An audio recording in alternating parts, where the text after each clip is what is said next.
Generalised anxiety disorder एक ऐसी condition जो लगभग 10 में से एक व्यक्ति को अफेक्ट कर सकती है। जनरलाइज्ड एंजाइटी डिसऑर्डर यानी GAD में रोजमर्रा की कई बातों पर एक्सेसिव वरी रहती है, जिसे कंट्रोल करना मुश्किल होता है। टेंशन, रेस्टलेसनेस और स्लीप डिसरप्शन भी हो सकते हैं। ये ट्रीटेबल है और पर्सनल वीकनेस नहीं। इस वीडियो में जनरलाइज्ड एंजाइटी डिसऑर्डर कैसे विकसित होता है, क्लिनिशियन इसे कैसे कंफर्म और मैनेज करते हैं, केयर को सपोर्ट करने वाली प्रैक्टिकल डेली रूटीन और रियल वर्ल्ड एक्सपीरियंसेस। हम साफ देखेंगे कि करंट एविडेंस क्या सपोर्ट करता है और क्या नहीं। जड़ मन और शरीर दोनों में दिखता है। यहाँ इसके 4 सबसे कॉमन साइंस हैं। ज्यादातर दिनों में कई चीजों को लेकर लगातार कंट्रोल करना मुश्किल वरी, ऑन एज महसूस करना, कीड अप रहना या सेटल न हो पाना, बिना किसी साफ वजह के कंधों, जॉ या शरीर में अकड़न या दर्द, नींद आने या नींद बनी रहने में दिक्कत क्योंकि विचार दौड़ते रहते हैं। गेड हर किसी में एक जैसा नहीं दिखता। यह कुछ पहचाने जाने वाले पैटर्न्स में सामने आता है। एक लंबे समय से चली आ रही फ्री फ्लोटिंग एंजाइटी जो किसी एक ट्रिगर से जुड़ी नहीं होती, एक सोमैटिक डोमिनेंट पैटर्न जिसमें थकान और फिजिकल टेंशन मानसिक वरी से ज्यादा हावी रहते हैं। GAD का कभी कभी पैनिक लाइक स्पाइक्स के साथ होना, एंजाइटी जो डिप्रेसिव सिम्टम्स के साथ ओवरलैप करती है। GED बायोलॉजी, सीखे हुए पैटर्न्स, जीवन के हालात और हेल्थ के मिले जुले असर से जुड़ा है।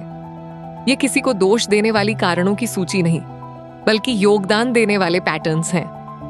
परसिस्टेंट और कंट्रोल करने में मुश्किल वरी GAD का सेंट्रल पैटर्न है। ये किसी के कोप न कर पाने का संकेत नहीं।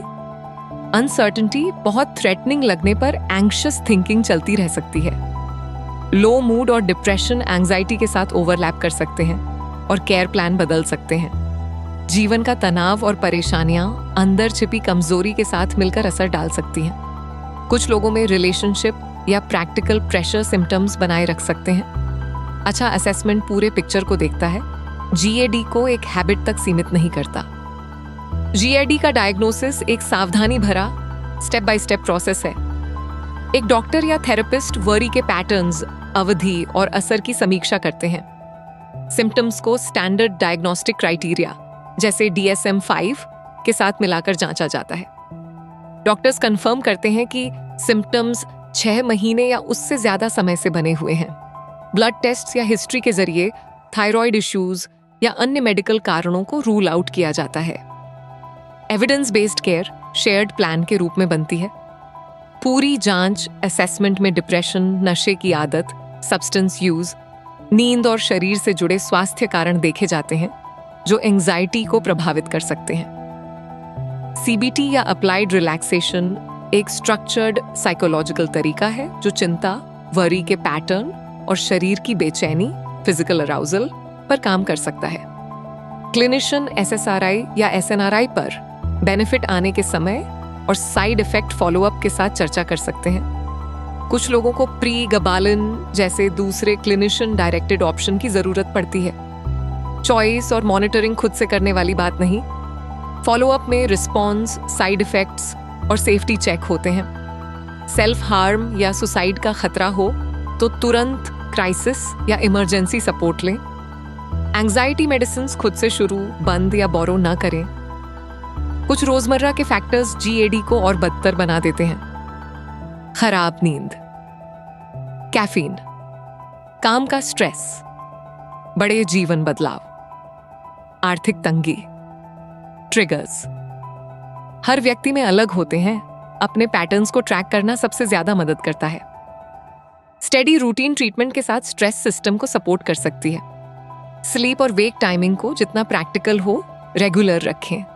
नींद कम होने से फिजिकल अराउजल बढ़ सकता है। रेगुलर वॉक या दूसरी सस्टेनेबल एक्टिविटी मूड और स्ट्रेस रेगुलेशन को सपोर्ट कर सकती है। जहां मुमकिन हो सुबह सुबह बाहर की धूप में कुछ समय बिताएं। इससे शरीर की अंदरूनी घड़ी सही समय पर सेट हो जाती है, जिससे रोज की दिनचर्या स्थिर बनी रह सकती है। मौका मिले तो जंगल या किसी हरे भरे इलाके में हल्की शांत वॉक जोड़ें। फॉरेस्ट बेथिंग तनाव से उबरने में मदद करने वाला एक तरीका है। ये इलाज का विकल्प नहीं है, जब कैफीन या अल्कोहल स्लीप, फिजिकल एंजाइटी या मेडिसिन इफेक्ट्स बिगाड़े तो पैटर्न केयर टीम के साथ रिव्यू करें। डे लाइट और नेचर टाइम केयर को सपोर्ट करते हैं, सीबीटी या क्लिनिशियन डायरेक्टेड ट्रीटमेंट की जगह नहीं लेते। अब एंजाइटी के लिए एविडेंस जांचे गए सप्लीमेंट्स को समझें। ये सीबीटी अप्लाइड रिलैक्सेशन या क्लिनिशियन डायरेक्टेड केयर की जगह नहीं है। प्रोबायोटिक्स के लिए एंजाइटी से सीधे जुड़ी 165 स्टडीज हैं, जिनमें 44 स्ट्रॉन्ग हैं। यह केवल सावधानी वाला एडजंक्ट है। इम्यूनिटी बहुत कम हो तो पहले क्लिनिशियन से पूछें। मेलाटोनिन के लिए एंजाइटी से सीधे जुड़ी 72 स्टडीज हैं, जिनमें 38 स्ट्रॉन्ग हैं। यह स्लीप टाइमिंग के एंगल में मदद कर सकता है, लेकिन सिडेटिंग मेडिसिन के साथ ड्राउजीनेस बढ़ा सकता है। ओमेगा 3 पियूफा के लिए एंजाइटी से सीधे जुड़ी 31 स्टडीज हैं, जिनमें 11 स्ट्रॉन्ग हैं। यह सपोर्टिव एडजंक्ट है। ब्लीडिंग रिस्क, एंटीकोएगुलेंट्स और मेडिसिन की रिव्यू क्लिनिशियन से करें। अश्वगंधा के लिए एंजाइटी से सीधे जुड़ी 28 स्टडीज हैं, जिनमें 10 स्ट्रॉन्ग हैं। थायराइड मेडिसिन, लिवर कंडीशन या प्रेगनेंसी में इसे क्लिनिशियन रिव्यू के बिना ना लें। सेफ्रॉन के लिए एंजाइटी से सीधे जुड़ी 25 स्टडीज हैं, जिनमें 10 स्ट्रॉन्ग हैं। एसएसआरआईज या एसएनआरआईज लेने पर संभावित सेरोटोनर्जिक इंटरेक्शन के लिए क्लिनिशियन से बात करें। विटामिन डी या D3 के लिए एंजाइटी से सीधे जुड़ी 19 स्टडीज हैं, जिनमें 7 स्ट्रॉन्ग हैं। यह रूटीन ट्रीटमेंट साबित नहीं करता, केवल टेस्ट में कमी मिलने पर सही डोज लें। यह एविडेंस स्क्रीन क्लिनिशियन के साथ बेहतर बातचीत के लिए है। यह थेरेपी, सेफ्टी असेसमेंट या प्रिस्क्राइब ट्रीटमेंट की जगह नहीं लेती। आगे देखें तो GAD के लिए कुछ नए अप्रोचेस एक्सप्लोर किए जा रहे हैं। साइकेडेलिक असिस्टेड थेरेपी, जिसमें MM120 जैसे कंपाउंड शामिल हैं, को एंग्शियस थॉट पैटर्न्स को रिसेट करने की संभावना के लिए स्टडी किया जा रहा है। ट्रांसक्रेनियल मैग्नेटिक स्टिमुलेशन या RTMS एंजाइटी से जुड़े ओवर एक्टिव ब्रेन सर्किट्स को शांत करने के लिए मैग्नेटिक पल्सेस का इस्तेमाल करता है। ये अप्रोचेस अभी भी स्टडी किए जा रहे हैं, प्रॉमिसिंग हैं, पर अभी स्टैंडर्ड केयर नहीं बने हैं। चलिए GAD को लेकर कुछ कॉमन मिसकंसेप्शन साफ करते हैं। मिथ: GAD सिर्फ ज्यादा वरी करना है। फैक्ट: ये एक डायग्नोजेबल मेडिकल कंडीशन है जिसके डिस्टिंक्ट क्राइटेरिया हैं। ये कोई पर्सनालिटी ट्रेट नहीं है। मिथ: बेंजोडायाजेपिन्स ही सबसे अच्छा लॉन्ग टर्म फिक्स है। फैक्ट: वे शॉर्ट टर्म में मदद करती हैं, पर लास्टिंग कंट्रोल के लिए एविडेंस SSRIs, SNRIs और CBT के पक्ष में है। माइथ: आपको बस ज्यादा रिलैक्स करने की जरूरत है। फैक्ट: स्ट्रक्चर्ड ट्रीटमेंट, थेरेपी या मेडिकेशन सिर्फ विल पावर से कहीं बेहतर काम करता है।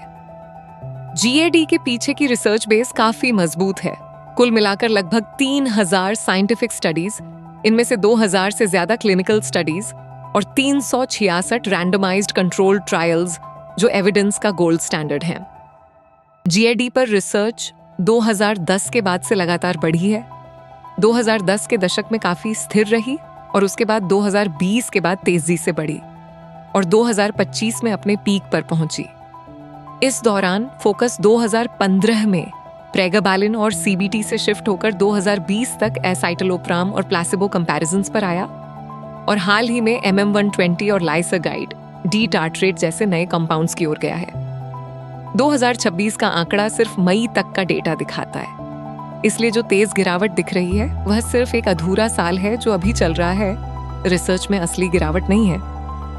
तो जनरलाइज्ड एंजाइटी डिसऑर्डर के बारे में लोग असल में क्या कहते हैं? स्टडीज से आगे बढ़कर flyer BI prism social media पर होने वाली वाइडर कॉन्वर्सेशन को सुनता है और यहाँ इसने 4549 से ज्यादा रियल मेंशंस निकाले। इनमें से 1271 पॉजिटिव थे, 2078 न्यूट्रल थे और 889 नेगेटिव थे। चलिए इन्हें ऑनेस्टली पढ़ते हैं। पॉजिटिव मेंशंस में 99 लोगों ने बताया कि SSRIs या SNRIs ने उनकी एंजाइटी मैनेज करने में मदद की। 58 लोगों ने बताया कि शॉर्ट टर्म सेडेटिव्स ने तब रिलीफ दी जब हालात खास तौर पर मुश्किल थे। 55 लोगों ने CBT या थेरेपी को उस चीज का हिस्सा बताया जिसने मदद की। 47 लोगों ने बस पायरोने के बारे में पॉजिटिवली बात की। 43 लोगों ने बताया कि सप्लीमेंट्स या हर्ब्स से उन्हें कुछ रिलीफ मिला 15 लोगों ने एक्सरसाइज या वॉकिंग जैसी मूवमेंट को मददगार बताया। नेगेटिव साइड पर सबसे बड़ा ग्रुप 676 लोग ने कहा कि कोई पर्टिकुलर अप्रोच उनके लिए बिल्कुल काम नहीं आई। 115 लोगों ने कहा कि उन्हें स्लो प्रोग्रेस दिखा या अभी तक कोई रियल चेंज नहीं हुआ। 33 लोगों ने ऐसे साइड इफेक्ट्स बताए जिनसे उन्हें दिक्कत हुई। 30 लोगों ने स्ट्रॉन्ग या डिफिकल्ट रिएक्शंस की रिपोर्ट दी और 8 लोगों ने ऐसी अदर कंसर्न्स उठाई जो किसी एक कैटेगरी में ठीक से फिट नहीं होती। ये फ्लायर BI प्रिज्म के सोशल सिग्नल्स से निकला रियल वर्ल्ड सेंटिमेंट है, कोई क्लिनिकल प्रूफ नहीं। ये सिर्फ ये दिखाता है कि लोग क्या कहते हैं, यह कोई वर्डिक्ट नहीं कि क्या काम करता है। जनरलाइज्ड एंजाइटी डिसऑर्डर आम है, अच्छी तरह स्टडी किया गया है और बहुत हद तक ट्रीटेबल है। सही केयर और रोज की आदतों के सही कॉम्बिनेशन के साथ ज्यादातर लोगों को असली लास्टिंग राहत मिलती है।